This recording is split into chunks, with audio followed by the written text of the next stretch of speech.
মসজিদ পর্যন্ত বেদখল হয়ে গেছে, মসজিদে আল্লাহর কথা বলা যায় না, আর কোথায় বলার জায়গা ছিল বলে?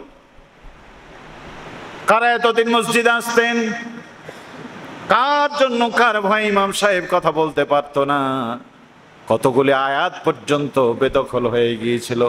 কতগুলি আয়াতকে আপনারা একটা সংগঠনের নামে চালায় দিয়েছেন।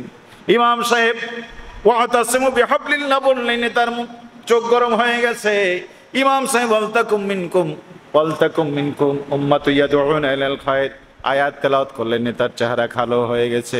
হুয়াল্লাযী আরসালা রাসূলাহু বিল হুদা ওয়া দিনিল হক, এই কথা শুনলেই সভাপতির চোখ লাল হয়ে গিয়েছে।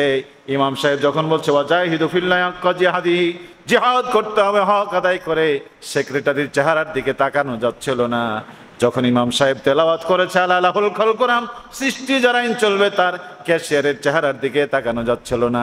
আল্লাহর আয়াত শুনে যাদের ভ্রু কঞ্চিত হয়, মনে রাখবেন কপালে ঘরটা থাকতে পারে, এইটা নিয়ে জান্নাতে যাওয়ার সুযোগ নাই। আচ্ছা, আমি যদি বলি আন্নাল কুওয়াতা লিল্লাহি জামিয়া, সকল ক্ষমতার মালিক আল্লাহ, আর আপনি যদি ধুত্তুরি বাদ দেন এই সব কথা, ফালতু কথা কোথায় পেয়েছেন? আচ্ছা, এই কথা কি আমার কথা না আল্লাহর কথা? তাহলে আপনি ফালতু বানালেন কাকে?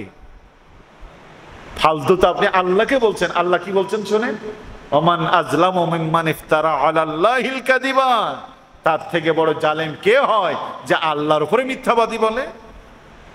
আল্লাহকে লোকেরা ডাইরেক্ট মিথ্যা কথা বলে না, নবীকে মিথ্যাবাদী বলার মাধ্যমে আল্লাহকে ওরা মিথ্যাবাদী বলেছিল। পরে নাউজুবিল্লাহ। নবী তো তার বাপের কথা বলেনি, নবীকে বলেছেন কার কথা? অতএব নবীর কথা কেউ যদি মিথ্যা বলে, এটা আল্লাহকে মিথ্যাবাদী বলা হয়। আমি ইকরামুল হকের বক্তব্যকে যদি আপনি মিথ্যাবাদী বলেন, এটা আমার ইকরামুলের মিথ্যা নয়, আপনি আল্লাহকে মিথ্যাবাদী বললেন। আল্লাহর প্রতি নারাজ হলেন। আমার কথা শুনে যদি আপনার খারাপ লাগে, এটা আমার কথা নয়, বরং আল্লাহর কথা শুনে খারাপ লাগলো।